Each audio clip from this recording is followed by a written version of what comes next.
হাদির মৃত্যুর পরে ইনকলাব মঞ্চ থেকে বা হাদির পরিবার থেকে কেউ আপনারা নির্বাচন করলেন না কেন? প্রথমত শহীদ ওসমান হাদির পরিবারকে আমরা জানিয়েছি যে আপনাদের মধ্য থেকে যদি কেউ নির্বাচন করতে চায় আর সেক্ষেত্রে আমাদের কোনো আপত্তি নেই, আপনারা চাইলেই নির্বাচন করতে পারেন, কোনো সমস্যা নেই। তো কিন্তু আমাদের ক্ষেত্রে যেই জিনিসটা, শহীদ ওসমান হাদি যখন প্রোগ্রামগুলো করতেন সেগুলো হচ্ছে টিম ওয়ার্ক, মানে আমরা পুরো টিম বসতাম একসাথে। শহীদ ওসমান হাদির নাগরিক কমিটিতে যাবেন কি যাবেন না, পরবর্তীতে এনসিপিতে জয়েন করবেন কি করবেন না, ঢাকাতে ইলেকশন করবেন কি করবেন, এর প্রত্যেকটা সিদ্ধান্ত শহীদ ওসমান হাদির একার না, পুরো টিমের সিদ্ধান্ত। আমাদের এখানে খুবই স্ট্রং একটা টিম আছে, যার কারণে শহীদ ওসমান হাদির শাহাদাতের পরেও ইনকলাব মঞ্চকে ভেঙে দেওয়ার জন্য বিভিন্নভাবে চেষ্টা করা হয়েছে, কিন্তু শুধুমাত্র টিম স্ট্রং থাকার কারণে কোনো প্রচেষ্টাই সফল হয়নি।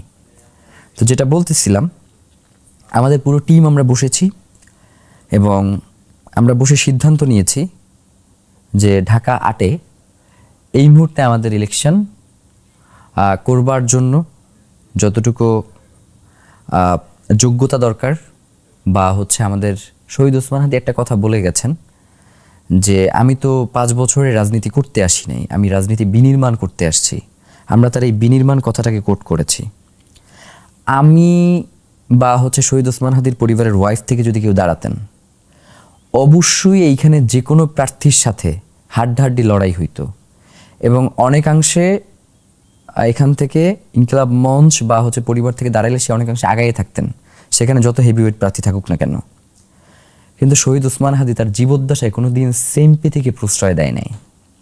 আমরাও জানি যে এতদিন পর্যন্ত মানুষ শহীদ ওসমান হাদিকে প্রচণ্ডভাবে ভালোবাসে, তার কথাগুলোকে শুনে তাকে ভোট দেওয়ার জন্য ইচ্ছা পোষণ করেছে। আমাদেরকে তো তারা ওইভাবে করে জানে না।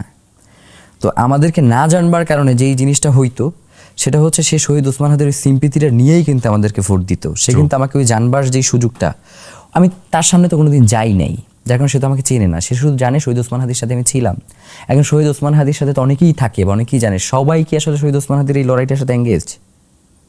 তো আমরা যেই জিনিসটা চাই, রাজনীতিটা বিনির্মাণ করতে চাই, সেটা 5 বছরের জন্য না, আমরা রাজনীতির ধারাটা পরিবর্তন করতে চাই। একজন প্রার্থী যেভাবে তার আসলে নির্বাচনী প্রচারণা চালাইতে পারবে এবং একজন ভোটার শান্তিপূর্ণভাবে কেন্দ্রে গিয়ে ভোটটা দিয়ে আসতে পারবে, এই পরিবেশটাও আমরা তৈরি করতে চাই। আমাদের শুধুমাত্র ওই প্রার্থী হিসেবে দাঁড়ানো এইটাই শুধু আমাদের লক্ষ্য না।